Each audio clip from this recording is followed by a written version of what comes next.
Ito yung pinakasimple at napakadaling luto na gulay, pero di naman matatawaran ng sustansya at affordable pa. Magluluto tayo ng laswa. Sa kawali maglagay ako ng tubig, bali 500 ml lang yan. Nilagyan ko na ng kamatis at sibuyas at sinunod ko na rin yung kalabasa at talong. Takpan ko muna hanggang sa maluto. At pagkatapos yun, ilagay ko na rin yung okra. Maglagay na rin ako ng siling green. Timplahan ko na rin ng asin at paminta. Lagyan ko rin ng tuyo na alamang or dried shrimp. Ihalo lang ng mabuti para mahalo lang sa sabaw yung dried shrimp o yung alamang, para mas masarap yung sabaw natin mamaya pagka lumabas na yung katas ng alamang.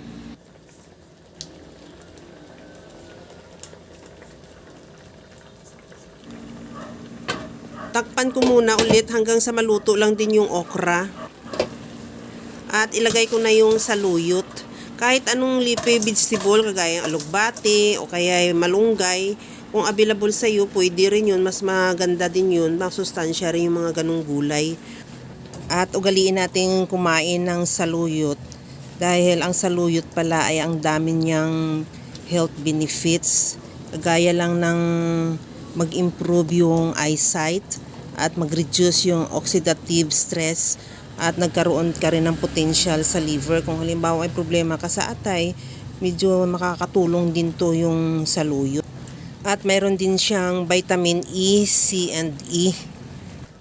Kaya maganda talaga sanayin natin yung ating mga anak na kumain ng gulay.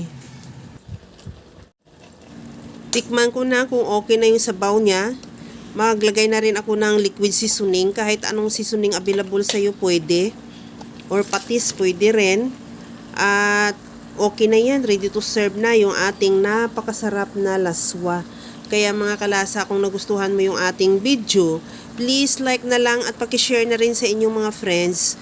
At kung bago ka pa lang sa aking channel, subscribe na at i-click mo na rin ang bell button para sa mga notification.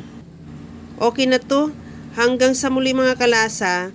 Thank you for watching. Bye-bye!